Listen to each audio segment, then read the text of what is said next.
Welcome in to another Everything's Coming Up Timberwolves podcast. My name is Gabe Anderson, and I'm joined by Chris Emerson. Chris, how we doing? Doing great.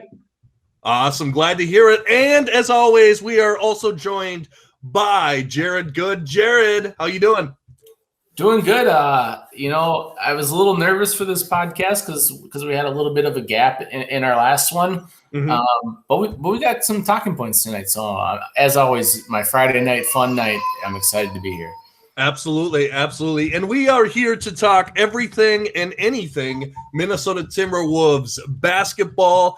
And we will start with looking at some of the games that went down this week. Of course, we'll start with the Sacramento Kings. We're a little bit on a West Coast, so we had to stay up to watch the game. So we had two games against the Sacramento Kings. We'll start with the loss. Timberwolves lose 125-128 to the Sacramento Kings after leading in the fourth quarter. And Jared, I know I saw your thoughts on this on Facebook. So you think that the Wolves kind of intentionally lost that game? Is that true?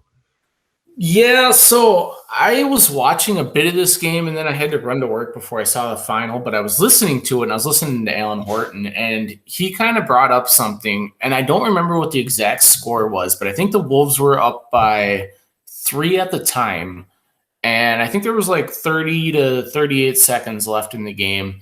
And Horton kind of mentioned right away, he's like, oh, yeah, D'Lo took a shot with six seconds into the shot clock. Like they couldn't have been trying to go 2 for 1 there because they had a lead at the time.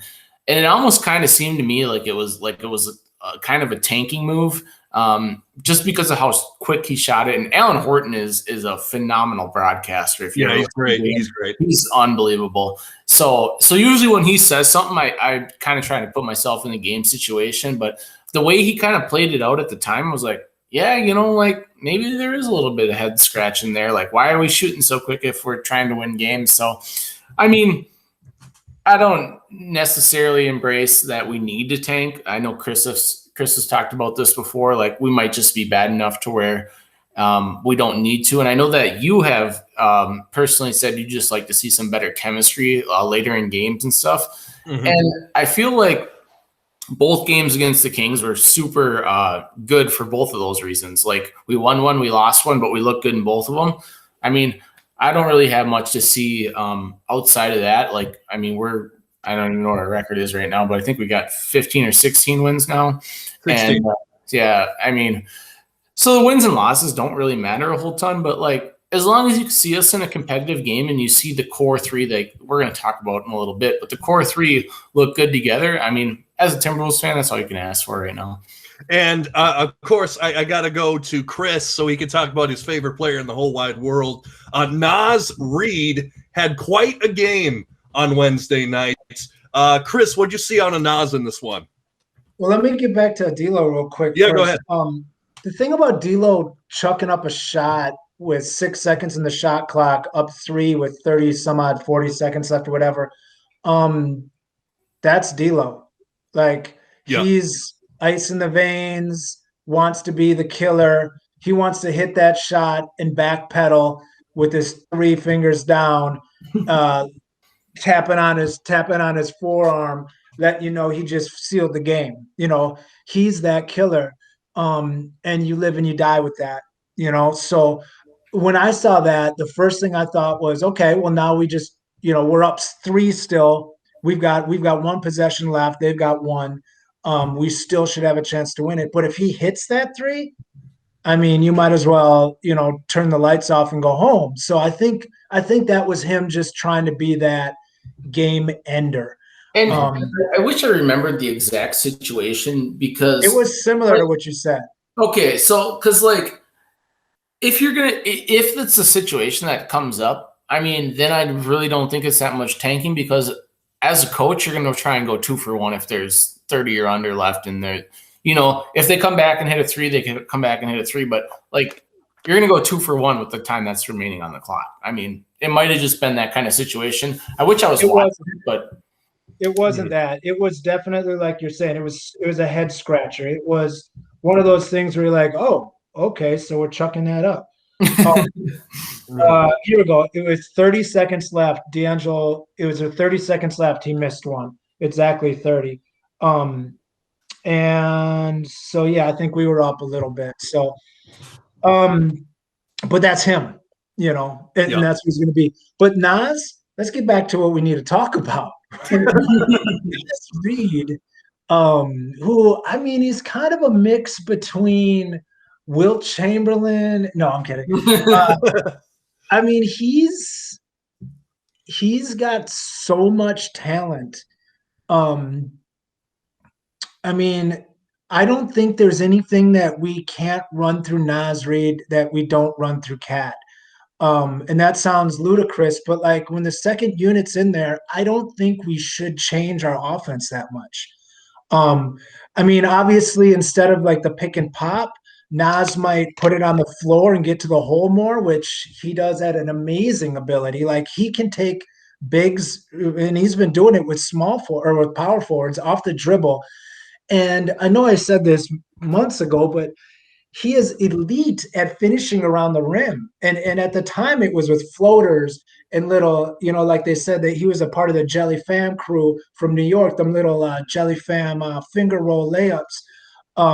He can finish great, but now he's just putting people in posters. Like this dude is the real deal. And we have him for a couple more years for pennies. And I don't think what I've noticed about these games, and I'll kind of group them both together, both the Sacramento games, because they kind of mix together in my brain anyways.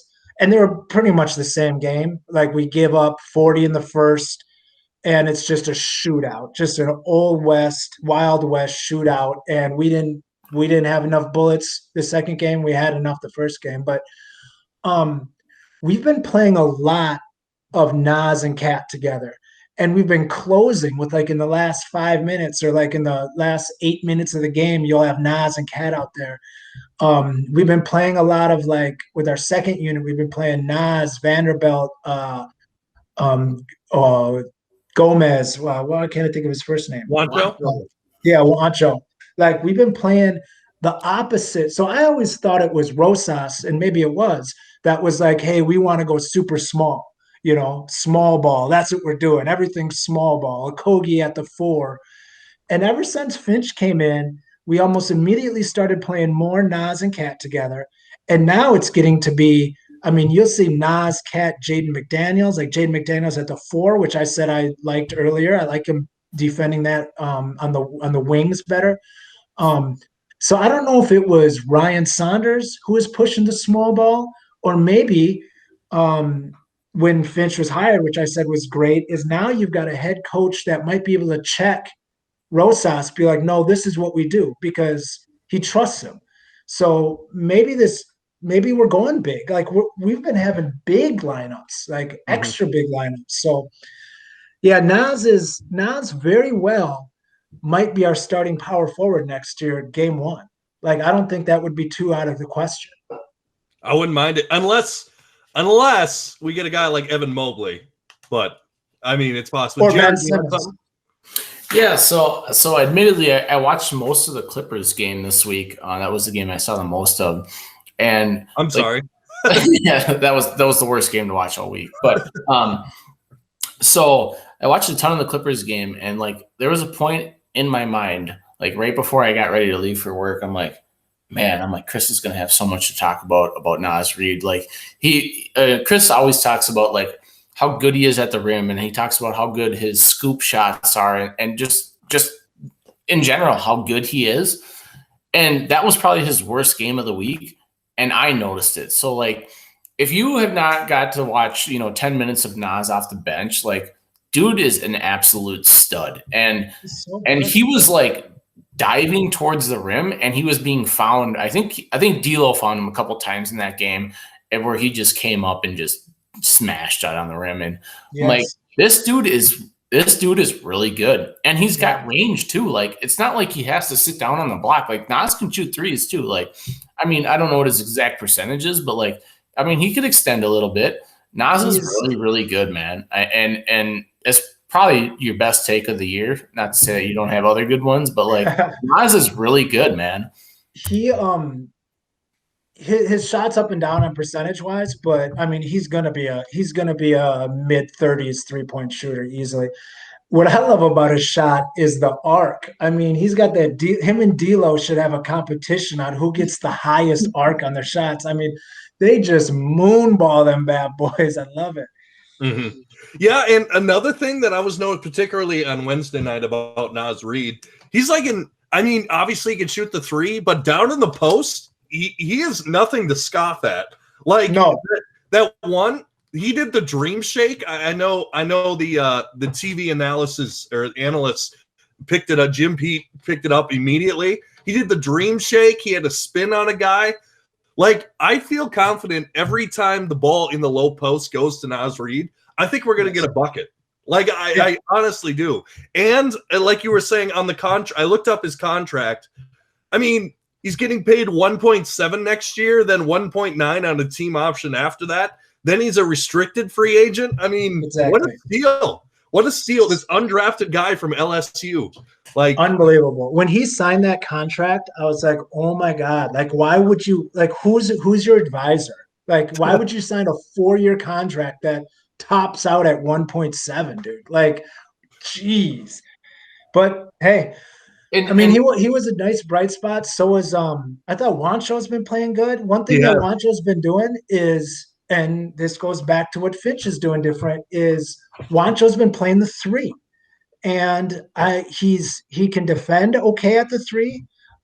He's not getting buried in the post because, I mean, he tries hard. He's just not strong enough. So, like, he'll work hard as defending a power forward or bigger, but he just kind of gets beat up down there because he's just not physical enough. But that doesn't happen versus threes. And talking about Naz flashing and catching some balls, dude, Juancho will cut. I mean, if you're looking the wrong way, Juancho cut on you. Like, he's backdooring you. Like, he's playing hard. I'll take what he's giving us right now, especially at $5 million a year or whatever we're paying him.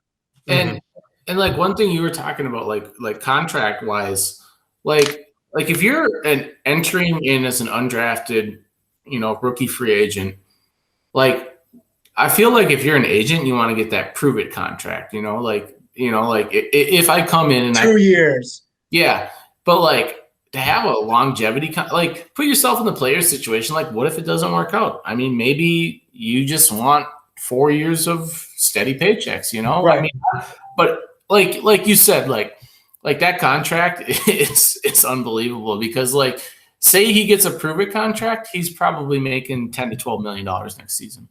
Yep, but he'll be making. So, I mean, it's the only thing that's going to save the Timberwolves is the fact that he and Jaden McDaniels are so cheap right now. I don't know what we're going to do when those guys come up for contract. It's going to be a very interesting time salary cap wise for us because they're each going to be making 10, or 10 plus, and that's a big jump from 1.7 to 10. That messes your cap up. Like the situation is so perfect because like we were talking earlier, like there's at times we liked Vanderbilt, there was times we liked McDaniels, there was times we liked Reid. They're essentially all making, I think, the same money, and you're probably going to let at least one walk, if not two. So. I mean, pick your poison with what you got. I mean, you got 3 options that are all viable. I definitely think Vanderbilt probably doesn't re-sign here. Although I like a lot of his game, I think he belongs more on a contending team. We might be a contending team next season. I mean, I think we believe that, but I think he can absolutely get, anywhere from 6 to 10 million off the bench playing 20 minutes a game. Like that's just the role that Vanderbilt's going to have, and I don't know if it's here. But what's great is he's restricted. So what we're going to do is say, go get a good deal, man. You're a great player. You're a great guy. I hope someone pays you. And then when they don't, we'll take you for $4 million a year for 3 more years. You know what I mean? Like, I think I said this a couple of weeks ago when I was talking about how hard it is to go with 3 max players, or even 2 max players is hard with salary cap, but you need those cheap guys. I think Jaden McDaniels, Naz Reid, Vanderbilt, and J-Mac and maybe even Noel, all 5 of those guys, I think total are making like $7 million right now if you add them all up. I mean, that's unbelievable.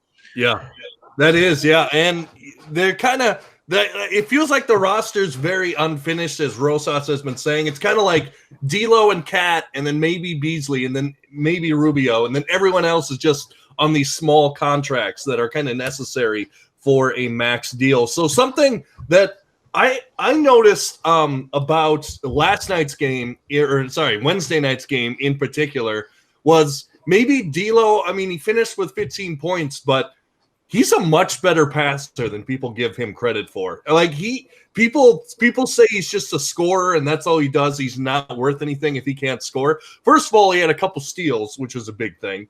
And especially on this team that doesn't play defense. Right, exactly. But I saw him out distributing. He had some nice plays with Naz. He was hitting cutters. He had a nice give and go with Juancho, ended with 9 assists. And I don't know. I think D'Lo is a much better passer than people give him credit for. And I also wanted to bring up this. D'Lo has been coming off the bench recently. And obviously you don't want, it's not ideal for your max player to be coming off the bench, but it seems to have worked pretty well. He seems to be playing well with the second squad. So I'll open it up to you and start with you, Chris. What do you think of D'Lo coming off the bench? And do you think this is a long-term play or just until next year when Beasley comes back? What do you think? Could you see D'Lo coming off the bench next year, particularly if we keep our draft pick and draft a guard? No. I don't think so. Just basically because let's play that out. Let's say we do draft a guard. You're not starting a rookie over D'Lo, you know? The reason why D'Lo's coming off the bench right now is because, we don't have Beasley. We don't have, Noel. Like, we have no punch in our second unit right now. And there's just such an octane drop, from Rubio offensively to D'Lo. Rubio fits great with those guys, with Cat and with, now McDaniels is out there and guys like that. But when Cat's off the court, we need a punch, So, he's still playing 30 some minutes a game or once he gets up. So, the whole starter, not starter thing is, if it's not an ego thing, it's nothing. That's all it really is an ego thing. And if that's not your problem, it's not going to be an issue, I don't think. But I don't think he'll be like that way next year. But talking about his passing, that's what Finch said in his very first press conference. He said, I want to see D'Lo being the distributor. We talked about it on here. We said, he loved him at Ohio State as a distributor. And if you remember, he was that guy putting those spinning bounce passes that would curve around people. He loves to pass and he's good at it. He's just a good player. He's a unique player that plays his style of basketball, kind of like Karl Anthony Towns. It might not fit on every team, but if you can make it fit, and build around those skill sets, it can be something real special. Mm-hmm. And Jared, what do you think? Anything to add on that? Do you think that D'Lo, do you like him coming off the bench, or do you think that's going to change? What do you think? I think a lot of it had to originally do with his minutes restriction. He didn't have a set minutes restriction for very long. I know they kind of targeted 25 to 28 minutes for a long time, but I think a lot of that has more to do with, do we want to win games or not late in games? And I know I talked about this in the Boston Celtics game last week, where we were down 11 and D'Lo checked in with 3.5 minutes. And it almost seemed like, okay, we're down by enough, we can let him play. And then he forces overtime and we erase an 11-point lead in 3 minutes. That's how good D'Lo is. He's one of my favorite players in the league. And there's not everybody that thinks this way. There's people that are hard on D'Lo. And I get it. He's a max player. But there's not a single player in the entire NBA that is a max player that comes off the bench, as far as I'm concerned. I've tried to think, and I follow the league pretty closely league wide, and I can't think of one. So it's not going to be a thing moving forward. The biggest thing is people have kind of spoken out openly, and I know Anthony Edwards is one of them, that they love the leadership that Ricky Rubio brings, and we're not 100% sure that Ricky Rubio is even going to be on this roster next year. That's something that is completely up to Rosas and completely up to whether or not a trade is viable towards us come draft day. But D'Lo is going to start next year. And one thing I absolutely love about D'Lo, because I could talk about him all day, but he's a confidence player, and confidence players in basketball are a really big thing. And not that many people talk about it, because I don't know if it's not that many people talk about it because they don't notice it as much, but like, if Curry is on, the Golden State Warriors are not going to lose. Curry is a confidence basketball player. He sees 2 or 3 go in, he's making 8 threes. Like, that's just how he plays. D'Lo's much the same way. Like, if he's playing well and he has the confidence, he is, I would argue, one of the top at least 10, maybe top 10 point guards in the league. I was saying players in the league when they just get hot. He's a guy that he'll drop 50 on you. Yeah, and that's what you love to see out of D'Lo. Like, love him or hate him, and I feel like a lot more people are coming back around to loving him because he's been playing so good recently. But he's a volume shooter, and when the ball goes in, like what game? I don't know what game it was. I think it was the first Kings game. He had like 28 points in 25 minutes, and he was 10 for 13. Like, nobody's ever going to complain about that off the bench. Mm-hmm. But it was all in the first half. Yeah, I mean, you get a volume shooter that's a ball go in, I mean, he's going to drop a ton of points. And the cool thing about that is then the whole team gets that confidence. Like, it's not even just his confidence. Like, when you've got a player that can drop 26 on like 13 shots in the first half, like, when you got that guy on your team, that just makes you walk with a little more swagger. When you see when you see him come with that pull up, walk down the court, hit that 3 pull up. Okay, like, we're in this. It brings confidence to the whole team. Mm-hmm. Yeah, absolutely. So I want to go kind of in this direction, talking about the quote unquote future of the Minnesota Timberwolves, at least for now. Anthony Edwards, he has been on a tear lately, and this is kind of the direction I want to go with it. So LaMelo Ball, and this is honestly good news, because it seems like LaMelo Ball is going to be coming back, or is he already back? I can't remember. I don't think so. 7 to 10 days when we put it in the outline. So if he was back, you would hear about it all over. That's true. News. That's all true. Over the 4-letter network, as they say on Caveman. Exactly. That's true. That's true. So, we're talking Rookie of the Year right now. Do you think that Anthony Edwards is Rookie of the Year, even if LaMelo Ball comes back and does LaMelo Ball things? Do you think they'll still give the trophy to Anthony Edwards, even though he had kind of a rough start to his NBA career? Let's be honest. He wasn't really part of the offense, and he really only caught stride somewhat recently, although it's so what do you guys think? We'll start with you, Jared. Do you think that Anthony Edwards will be named Rookie of the Year, even if LaMelo comes back? Well, my initial answer is I think Anthony Edwards is going to win it. And I think a lot of that has to do with the "what have you done for me lately" bias, which is a real thing. And Anthony Edwards has been playing and LaMelo Ball hasn't.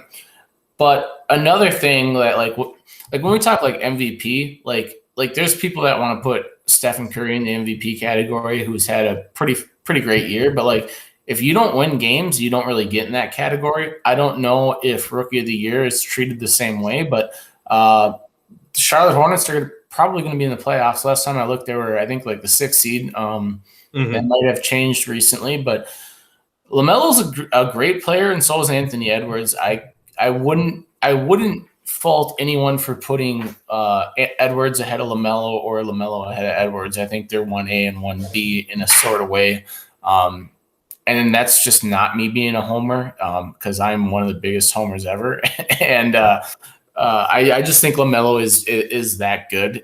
He's a phenomenal basketball player. And he came off the bench to start most of the season for the Hornets. Now he starts when he's healthy.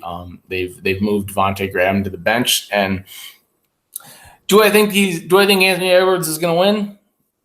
I think he probably does, but I think there's also a media bias. So I think it's kind of 1A, 1B personally. Mm-hmm. What do you think, Chris? I mean, it's kind of a loaded question. Do I think he's going to win it? No, there's no chance Anthony Edwards is going to win it. I think if LaMelo Ball didn't play the rest of the year, I think there's still a chance that Anthony Edwards doesn't win it. And that's because he's in Minnesota and LaMelo Ball is the media darling. And that's fine. That's how the media works, you know. And I don't think there's a better thing that could happen than Anthony Edwards not win it. I mean, the only thing better would be if Anthony Edwards gets third to Halliburton. That would even be better for the Timberwolves because Anthony Edwards is a killer and he needs that motivation. I don't know if he needs that chip on his shoulder. He doesn't seem like he does, but I'll put it there just to make him a little more nasty. Like, I'm fine with that. But the real question is, do I think he deserves it? And I think Edwards is a better player. I mean, Edwards is the dude's a beast. And we talk about like when he starting the game, like he's a rookie, he's 19, same as Ball. You know, they didn't start right off the bat because they shouldn't. They should get a hang of the NBA first. Smart thing both coaches did. But I was just looking the other day, since the All-Star break, you know, Steph Curry's been unbelievable. You know, he's, like you said, put himself in the MVP race. On pull-up three-pointers, you know, with a minimum of 94 three-pointers attempted, pull-ups. Steph Curry's shooting 45.7%, leading the NBA. Number 2 in the NBA is Anthony Edwards at 39.4%. In the NBA, not rookies, not Western Conference, not two guards. In the whole NBA, he's number 2 in pull-up three-point shooting. Well, but I thought he couldn't shoot. Oh, okay. You know, Chris, like this Chris, dude's got it. why don't you give us his isolation numbers? I want to retract Dude, on one. I would love to tell you his isolation. I don't have it on top of my head, but I know he's a monster. I know he's probably still top 10 percentile in the league. He was 99 at one point. He's still shooting 40% of his shots at the rim. Like right now, or since the All-Star break, he's shooting 40% of his shots at the rim. That's unheard of. I remember when people were saying he needs to get to the rim more, and I did some research on this, and he was shooting like 38%. I remember this was before when he was with Ryan Saunders. He was shooting like 38% at the rim, and I ended up looking up all the best small forwards because I kind of put his body at that size, and I think it was Tatum, LeBron James. Who else did I do? I did Middleton. I pretty much I did the All-Stars. I looked at the All-Star list of small forwards, and I tracked what their shots at the rim were. And this is when people were saying Edwards had to take it to the rim more. And Edwards was shooting a higher percentage than all of them. Or like he was higher percentage of his shots were taken at the rim than all of them except for LeBron James. Like he's the perfect like shot selection now that he's shooting, you know, 2 in the NBA in, you know, pull up threes. Like he's going to be a problem for a long time. And this award is silly. Like, I don't think he cares. I think he's honest when he says when he's been asked in every interview and his answer is like, I don't know who votes for it. But if they think I'm it, I'm it. If they don't, whatever. Like, I think he's honest with that. I think he honestly doesn't care. Mm-hmm. Yeah, for sure. And honestly, I don't know if it's a big deal for like me personally anyway. I mean, I know how good Edwards is, and like just been watching him. It's honestly a privilege to be able to watch him on a given night because you have no idea what he's going to do. You have no idea if he's feeling like attacking the rim tonight. You don't know if he's feeling like shooting 3-pointers tonight. And here's another prospect, and this also contingents on the draft pick that we get. But just numbers-wise, next year when Beasley comes back, we could potentially have 4 players who average around 20 a game. Like, he can't, but the players can do it, but it's almost impossible to do that on a team. I looked that up. I looked at that before again too. And remember when there was when Golden State was in their prime, they had Durant, Curry, Klay Thompson, and Draymond Green. 3 of those guys went for 20. But Draymond Green didn't. Well, but he was like before that almost. He went for like 12 just because there's just not enough points. Like you can't have your starters get 80 points. It's just not possible. But like you're saying, they've got the ability to. So like any night, a guy could drop 35 and it could be any one of those. We have so much firepower, which is why a guy like Vanderbilt makes sense on this team. Maybe, I don't know. Like, and he's been playing good. And so let's move this way. So obviously against the Kings in particular, I mean, I don't think there's much to talk about with the Clippers game because we kind of just got blown out. And let's be honest, the Clippers are a better team than us right now. But I got one play that I want to talk about. Go ahead. So I was watching the Clippers game. It was like 67-92, and it was a complete blowout. And that's probably one of the 20 people in the state watching the game at this point. But so we talked about play art. I think it was last podcast, and it was D'Lo, Cat, and Edwards. So we were getting blown out, and they were all still on the court at this time. And I was glad I got to see it because I've talked about this multiple times, and I know Chris has as well when he talks about cutting. So this time was much like the last play I talked about in the Celtics game. So D'Lo throws it into Cat. Cat gets double teamed. Rubio cuts through to clear the defense. Edwards dives, and it's an easy dunk again. I'm like, this is the second time I've seen Edwards get a phenomenal easy dunk on a 3-man play art. And I just wanted to mention that before we move on because he had the same sort of play. I'm telling you guys, like it's so hard to sit here and talk about a 16-win team and tell you how good we're going to be next year and that we're going to be the 5 seed in the West. But I'm going to do it every single week next year because that's what we're going to do. Like this team is that good. They just need the season to restart, and we can go on from there. Speak it into existence, baby. There's nothing wrong with that. Absolutely. Exactly. Yeah, it's gonna be a fun off season. It's gonna be a fun off season of anticipation, definitely. Particularly with the draft lottery. I mean, if we can get like a Cunningham or a Suggs, which I know there's a lot of people who have different opinions on Suggs, but we can get a Mobley in here or something. Particularly Mobley, I think a lot of people on this particular podcast seem to like. Particularly you, Chris, but even just that asset, just give me that top 3 pick asset. Right. I mean, I'd rather have that than a after lotto pick next year. Absolutely. So the elephant in the room, I feel like for the Timberwolves, and I feel like we got to bring this up, is particularly in the Kings game, the defense was not there. I mean, like the first Kings game, the reason we were in that game was because D'Lo got hot. And so he kind of kept pace with the Kings in the first half. But then in the fourth quarter, the Wolves started playing some defense and kind of shut down the Kings. And I know Fox didn't have a great game. They did a good job guarding Fox. And so how do you guys think this defense improves? Or does it need to? Are we just going to be an offensive team just trying to outscore teams all of the mid-2000s Dallas Mavericks? What do you think? What do you think? I mean, I don't know. It's hard. I mean, I don't think defense is something that can be thrown together mid-season. I think personnel-wise, the Timberwolves are tough because we've got so many elite players, but they're elite one-sided, and of course, being elite two-way players would be great to have a bunch of, but those are hard to find.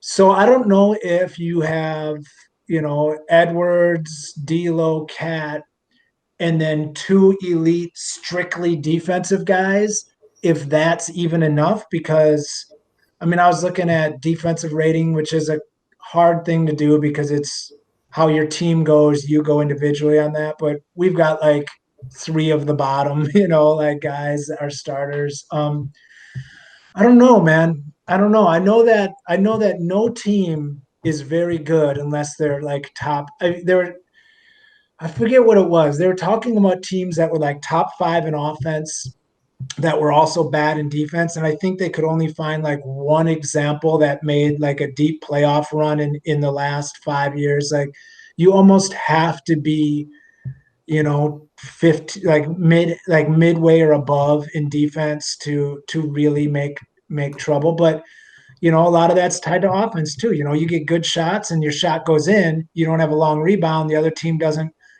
come out in transition. They've got to take it out from the hoop. It's a whole different game. I don't know. I don't think it's going to be an easy fix. Unless, a team like, let's say the 76ers get blown out in the first round and they're like, hey, we want to blow up this team. And we offer our, number 1, 2, or 3 pick, whatever we get, and Rubio, and maybe another first, and maybe Beasley, and we get Ben Simmons. Like maybe we add a defensive player of the year type guy. Maybe that could switch it up. I don't know, but I don't think it's going to be an easy fix, and I think we're going to have probably a couple years of really dominant offense and really bad defense.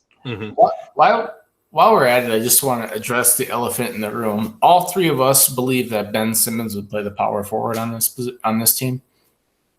As much as you want to call it that, I think in the I don't know.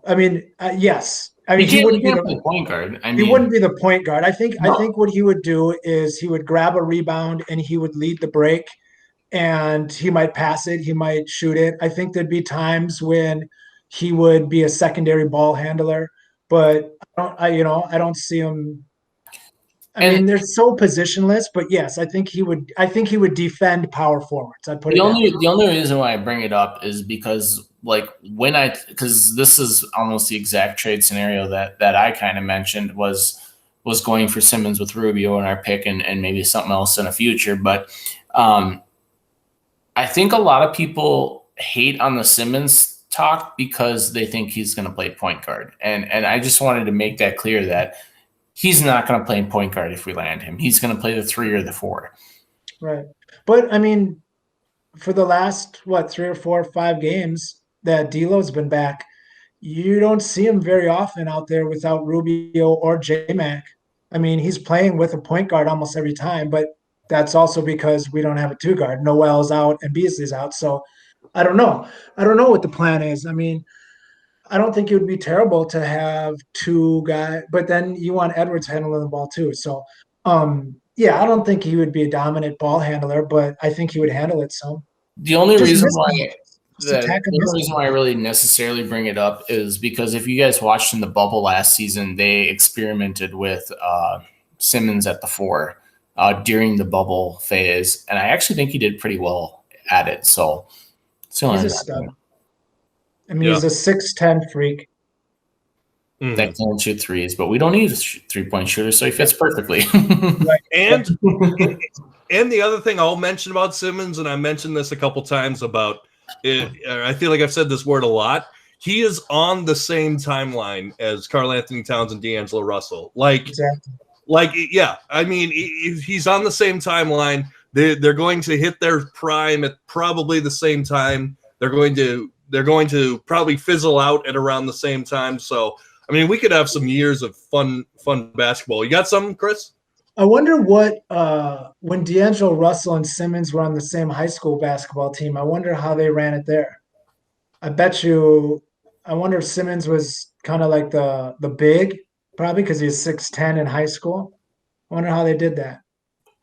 Yeah, we got to go back and find the tape. I'm sure it's on YouTube. I'm sure it's on YouTube somewhere. I'm sure it is. I'm sure they won the game. Yeah, absolutely. So wait, they played in the same high school team? Yeah, I think it was Oak Hill or whatever. I think. It was one of those super teams. Okay. Yeah. Oh, okay. All right, Jared, what you got? While we're on the, I know we always like to do our little bit of Minnesota homegrown type of bit. So while we're on the Minnesota high school talk, I know a couple weeks ago, Minnehaha played against Totino Grace, and there was like 7 top 50 recruits in that game. Some of them out in different draft classes. I think Totino had a kid that was like a sophomore that was a top 5 recruit. And dude, there's a lot of talent in Minnesota. Not that it necessarily matters, but like some of these high schools in Minnesota's are building some super teams. And congrats to Chet Holmgren committing to Gonzaga. I wish him the best of luck. I knew he wasn't coming to Minnesota, but I had a pipe dream for it, and I just wanted to wish him good luck. like the Minnesota thing, though, is the pipiest of pipe dreams. First of all, I mean, the Gophers just lost their coach, first of all. The players that are actually on the University of Minnesota are leaving. Anyway, and they're getting like D2 guys. Like I saw some guy from like Northern State just transferred over. So, I mean, like, for all those people who are like, yeah, we're going to get Chet. I'm like, no, we're not.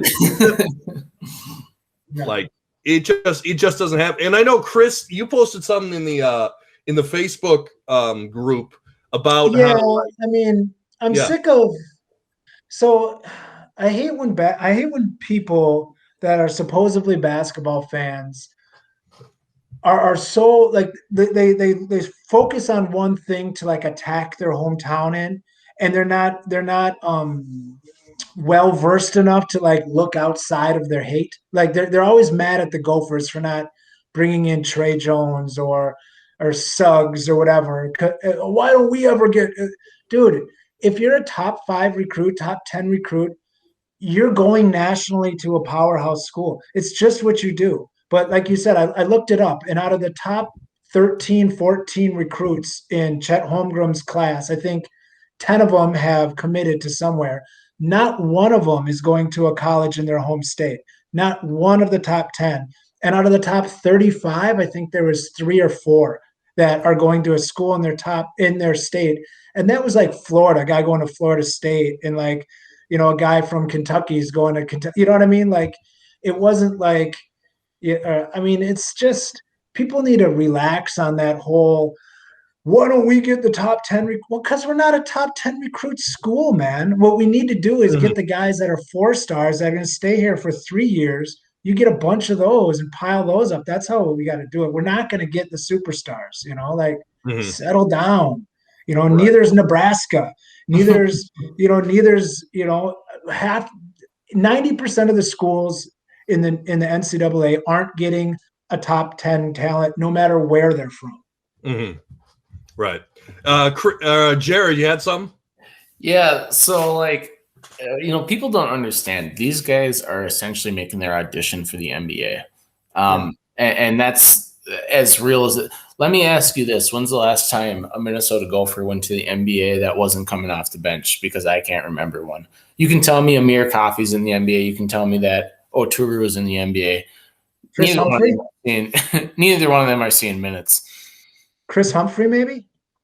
Yeah. A long time ago, these guys are on their audition phase for the NBA. Yeah, for sure. And they want to be on national television playing with the best team in the country so they get noticed.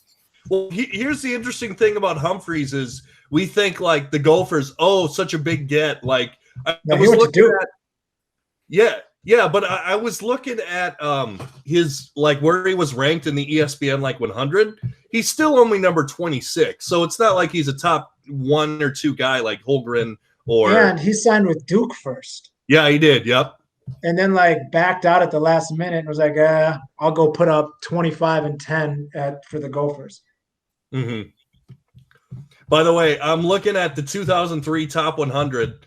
I think number 5 is kind of funny. So you got LeBron James, Luol Deng, Villanueva, Travis Outlaw, and then Ndudi Ebe. Yep. I love that draft.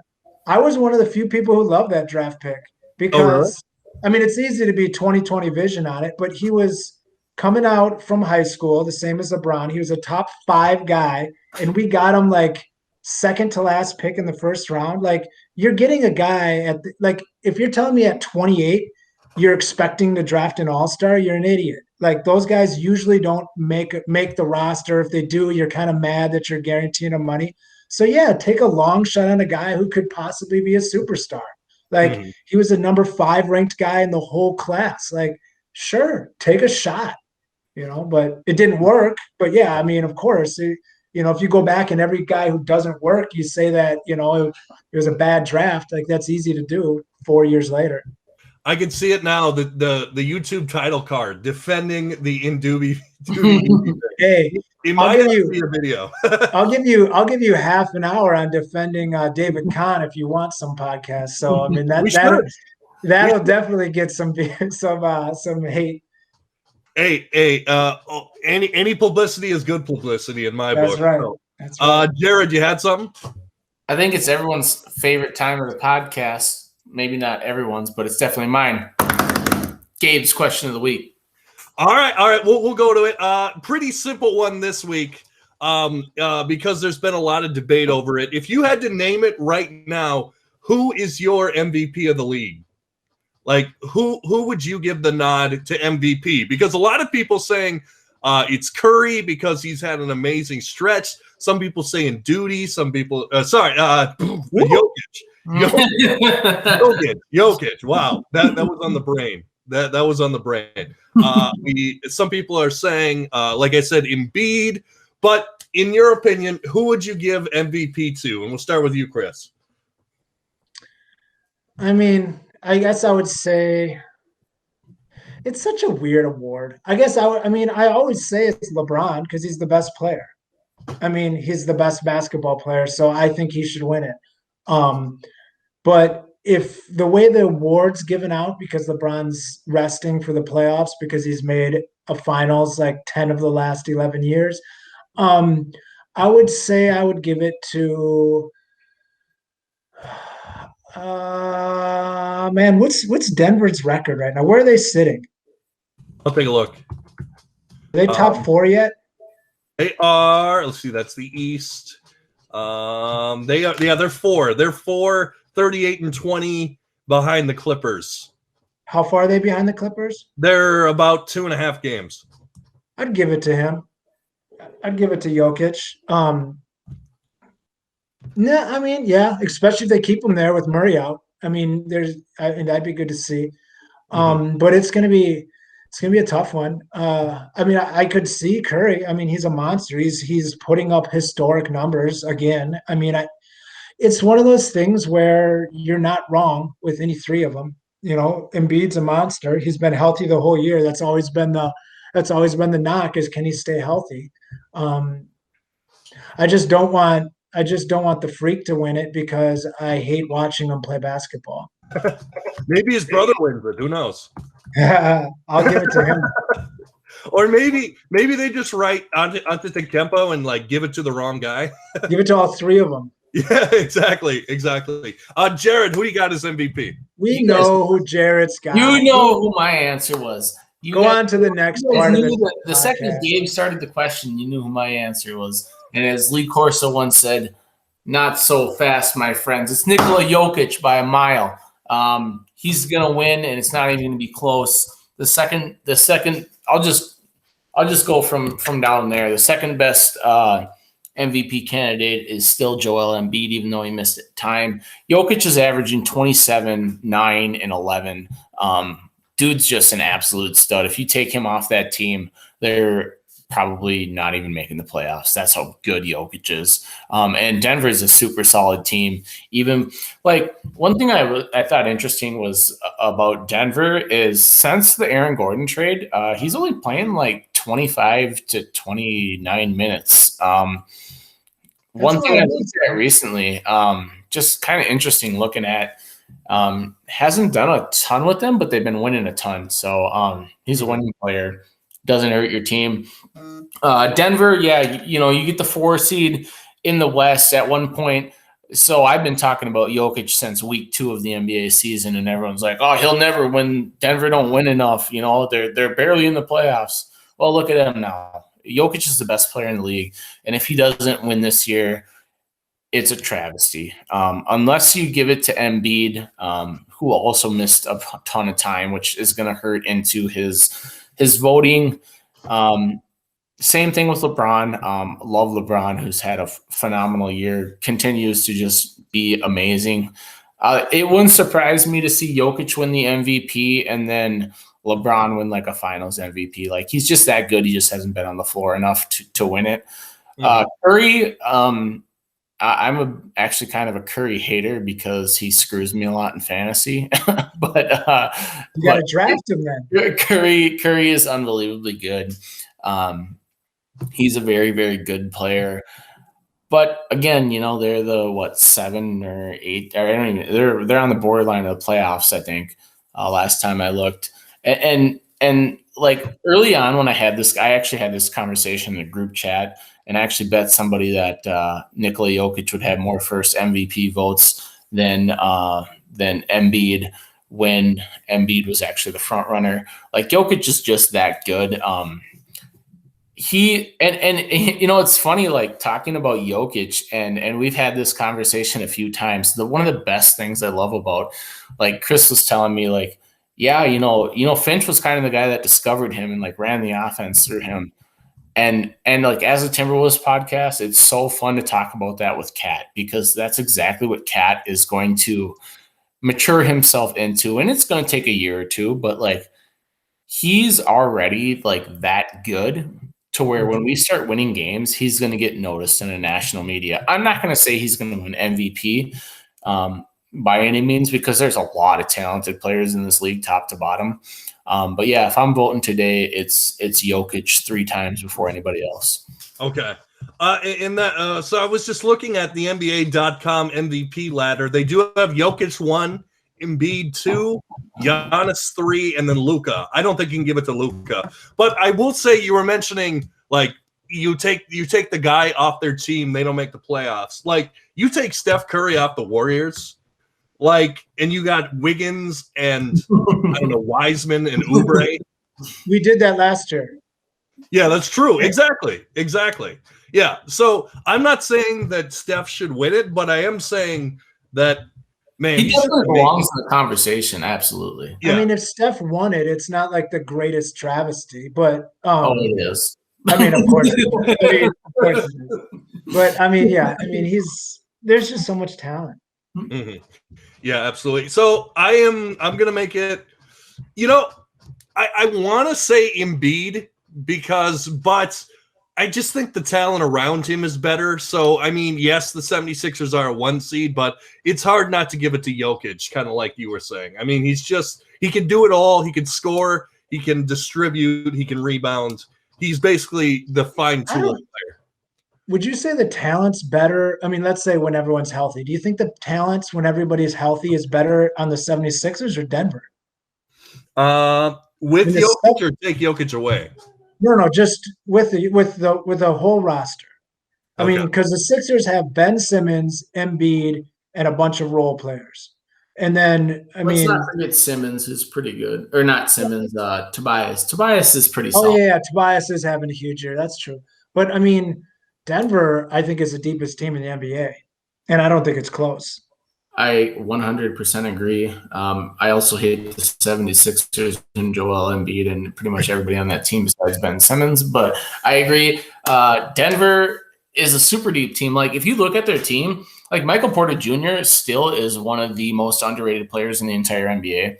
Not to give this is not the Denver's podcast, but that's the team that I follow that is really talented, and they added a perfect piece, even if it's a rental, in Aaron Gordon. Or it might be a year or 2 rental. We talked about this earlier, but Denver's going to be in the hunt this year, next year, and probably the following year for a championship. They're a really good team. The only thing that's going to hold them back this year is Jamal Murray is now hurt, and that kind of killed them. So terrible.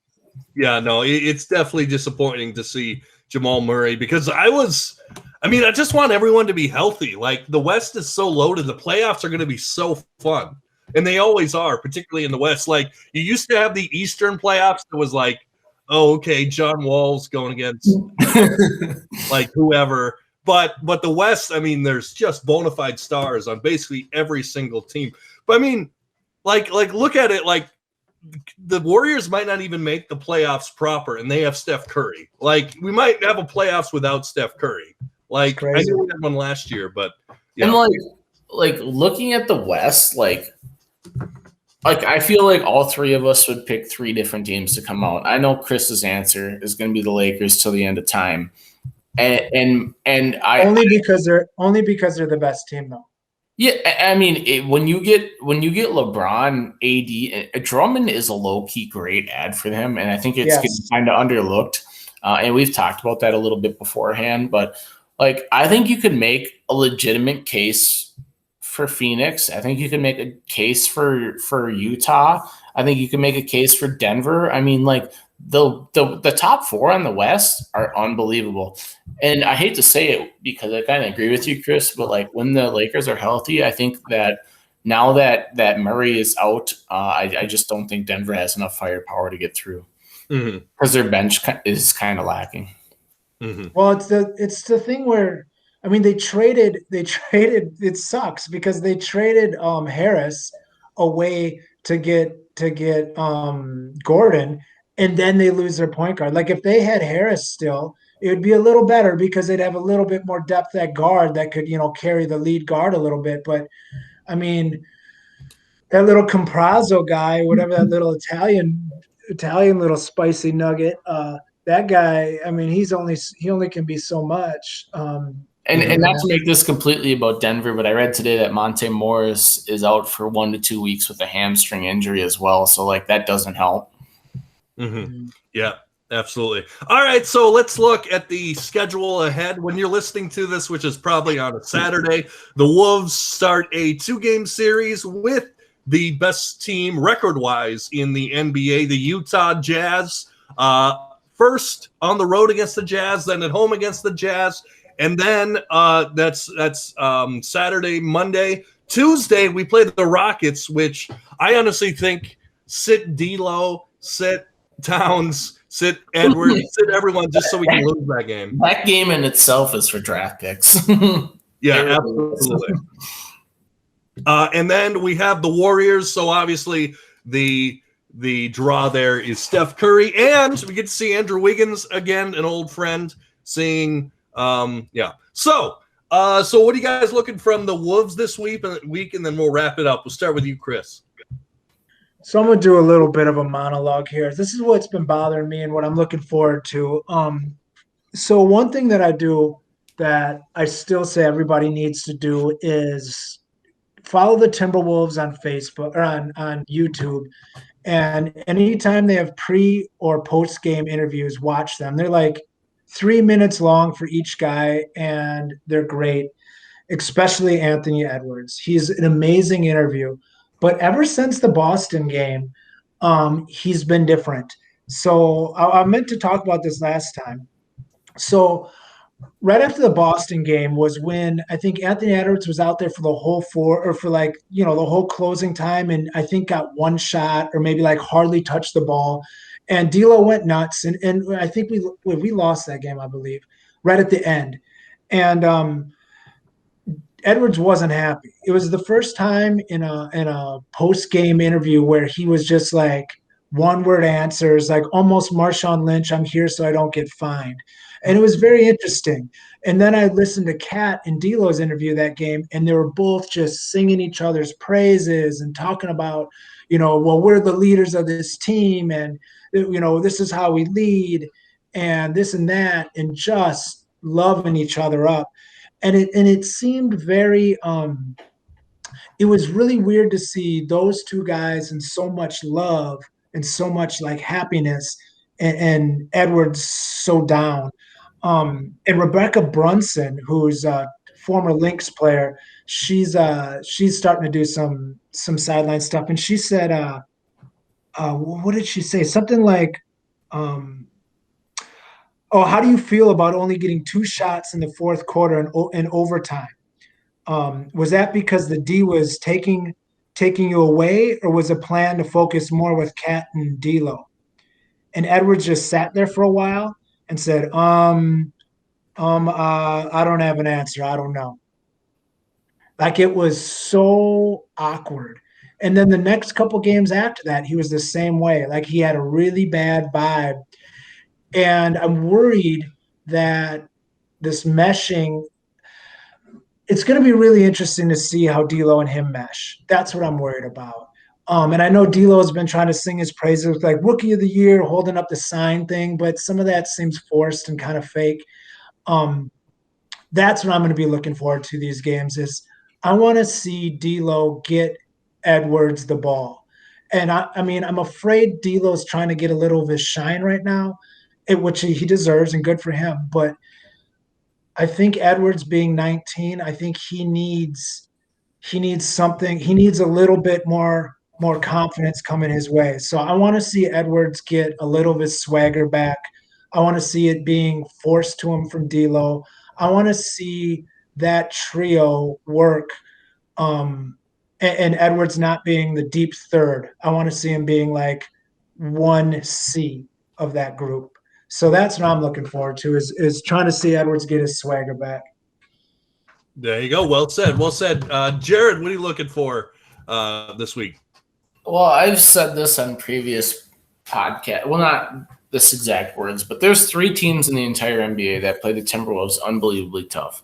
And I don't know if you guys have noticed it, but I have in the previous years. Number 1, the Indiana Pacers. That is a team that we can absolutely not beat no matter how many times we play them. The Pacers own us. Number 2 is the Clippers. No matter who's in or who's out, the Clippers always seem to just destroy us. And number 3 that we cannot beat is the Utah Jazz. So, and the Jazz are a great team. So, but the Utah Jazz always own us. So I expect 2 losses there. The Rockets game is the most interesting to me just because I think it's going to have a whole lot of meaning when it comes lottery ball time. You're looking at added percentages for one team and obviously descending averages and percentages for another team. So that game, I mean, if we can find a way to lose it, I'd be happy, but the Rockets are really bad, so we probably beat them. And then the Warriors, I mean, I think that can go either way, really. Not to say that, like the Warriors are just so banged up. Like they just got Oubre back and they're playing him off the bench because he's not 100%, but he's playing a ton of minutes, which doesn't make a ton of sense. But the Warriors are super banged up. I mean, do I think we can beat the Warriors? I mean, we might have a screw you Wiggins game in our belts to win that one, but I'm just going to say that Warriors game will either be a blowout or we'll probably win it. Okay. Chris, you had some? I was just going to say right now, Houston Rockets have 15 wins. The Timberwolves have 16. And the Pistons and Magic both have 18 wins. So we're 2 wins away from 4th. And just for a winning streak, losing streak, Houston in the last 8 is 2-8. Timberwolves are 4-6. Pistons are 3-7.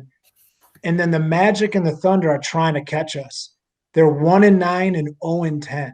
So those 2 teams are literally losing everything. So this whole it's going to be a very interesting end of the year come lottery ball time. It wouldn't blow my mind if we end up 5th or 6th just because some of those teams are just completely mailing it in. But it seems like the bottom 3 teams are just trying to win. They're just not good. So I don't know. It's going to be interesting to see what happens. Mm-hmm. And Jared, you had some? Yeah, so I actually heard a really interesting stat from Alan Horton on WCCO listening to the game the other day. The Timberwolves started out the season 2-0. That sounds like 100 years ago, doesn't it? But started out 2-0. Ever since then, after a win, the Timberwolves are 0-16. So they have not won back-to-back games since the first 2 games of the year. Just something to keep an eye on. If we win one, I mean, there's a pretty strong sample size that we're going to lose the next one. Mm-hmm. That's true. That's true. Well, I think we're going to leave it at that. Chris, thanks so much for being with us as always. No problem, man. And Jared, thanks for being here. Absolutely. Always a fun Friday night with you guys. Absolutely. And this has been another Everything's Coming Up Timberwolves podcast. Make sure to like, share, and subscribe on YouTube and follow us on Spotify so you never miss an episode. And as always, go Wolves.